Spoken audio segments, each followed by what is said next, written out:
México subordinado. La subordinación en la etapa neoliberal. Sexta parte. Petróleo. México no invadido. Oro negro concedido. Sección 16. Esta es una obra del maestro Héctor Alejandro Mora Gallardo.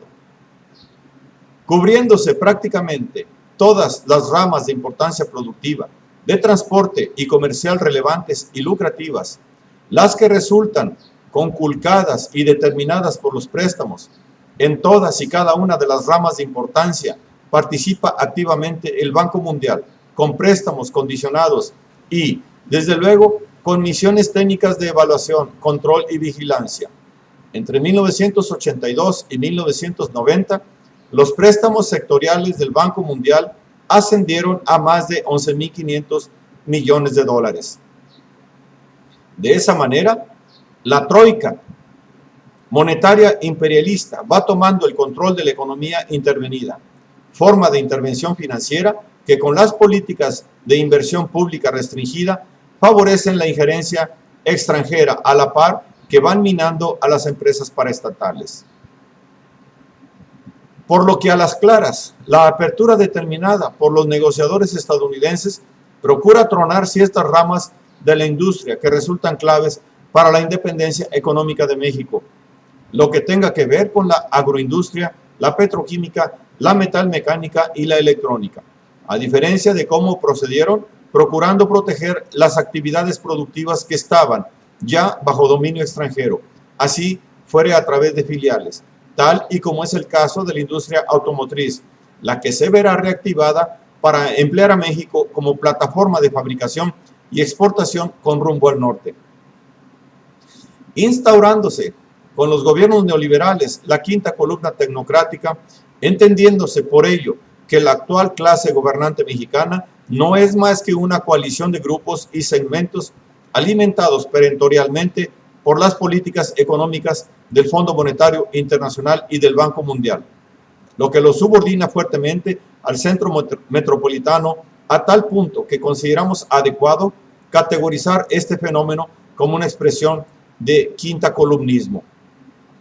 La nación vulnerada por sus debilidades, el empleo del expediente del endeudamiento y la creciente necesidad de importaciones va aceptando la participación extranjera y considerando necesaria la mayor apertura a sus capitales, dado que la política económica implementada por gobiernos neoliberales va disminuyendo el gasto público y dejando de intervenir en infraestructuras y servicios básicos, facilitando su enajenación por los de la privada iniciativa. En resultas, pues, de la desviación de recursos destinados al pago de servicios de la deuda externa, quedando la economía nacional en manos de un profundamente depredador sector financiero dispuesto a venderlo todo al mejor postor.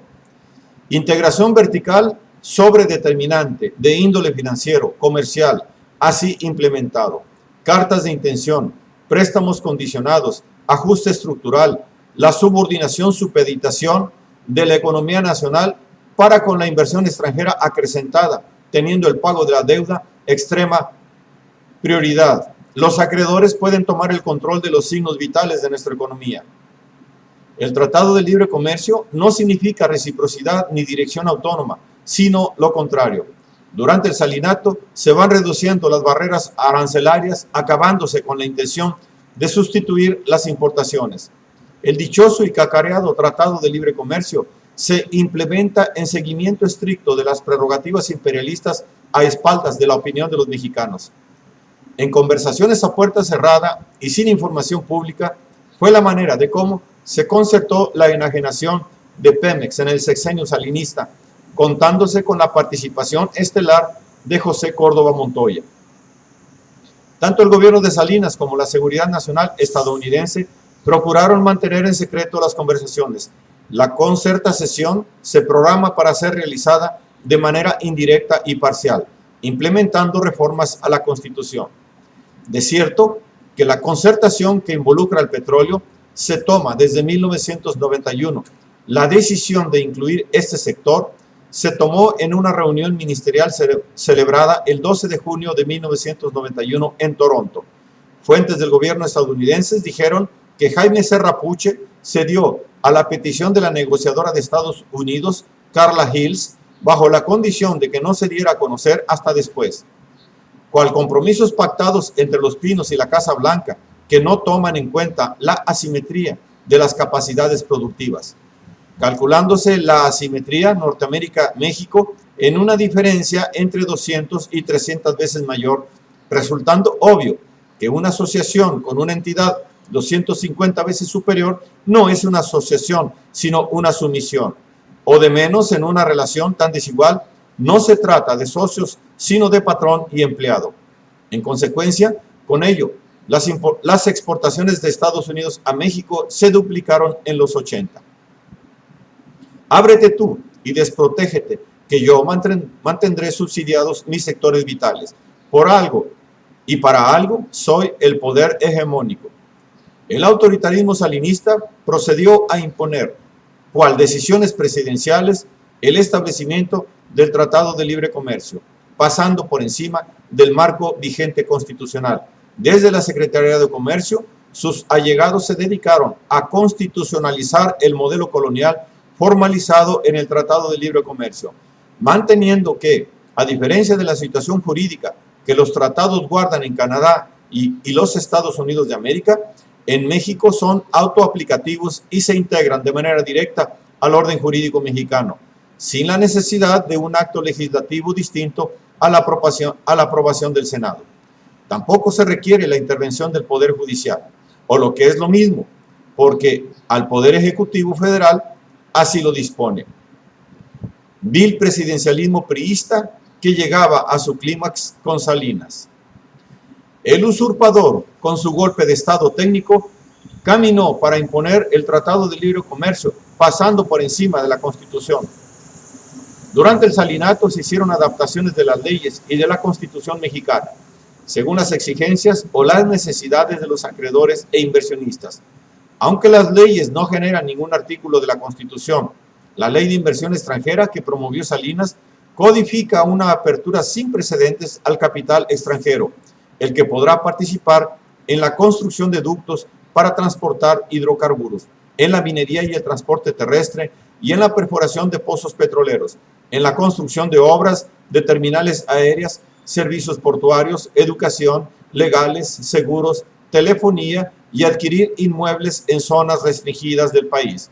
Se eliminan las limitaciones a la transferencia de recursos al exterior que puedan realizar los inversionistas por concepto de cobro de regalías y pagos. En suma, al margen del espíritu y la letra de la Constitución, del interés público, del derecho al desarrollo y a la defensa del medio ambiente, el gobierno adecuó el aparato normativo del país a las exigencias de los acreedores. El Tratado de Libre Comercio se convierte en el modelo de instauración regional de libre comercio, que en realidad favorece a los monopolios transnacionales, por fórmula del capitalismo imperialista que se consuma empleando los tratados comerciales, potencializando la relación hegemonía norte-sur, quitándole a los estados, nación de la periferia, la capacidad de conducción del desarrollo productivo. Por este medio, se sacrifica la capacidad del país para impulsar un desarrollo económico e industrial propio. Se perpetúa la condición tributaria y solo se favorece a un grupúsculo local y a las empresas extranjeras, no siendo otra cosa sino una reformulación del dominio colonial en otra modalidad, así neocolonial y recargada, que responde a la hegemonía desbocada que el capital imperialista, así transnacional, pasa a ejercer implementando la mundializada política económica neoliberal, cual ataque absolutista, totalitario de los monopolios, apuntando la etapa final del sistema mundo, así capitalista y como tal imperialista. Hegemonía productiva, hegemonía financiera, hegemonía comercial, hegemonía militar, hegemonía ideológica. Los tratados de libre comercio sirven, pues, para concretar la conquista no cruenta que practican los holdings del gran capital metropolitano, reactivando su fuerza preferentemente centrípeta hacia las corporaciones matrices, reproduciendo de una manera más intensa la expoliación colonial de la que han vivido durante toda la era moderna. Entiéndase, expoliar a las periferias al gusto del mandón. Así que el Tratado de Libre Comercio fue un modelo inicial de comercio favorable a las corporaciones que se pretende generalizar, tal y como han quedado subordinados tanto Canadá como México y la propia población estadounidense a las pretensiones del empresariado.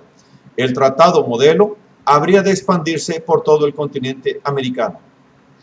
Virtualmente, todos los componentes de un acuerdo multilateral de inversiones planeado para internacionalizar los logros del alto capital están formalizados en el Tratado de Libre Comercio.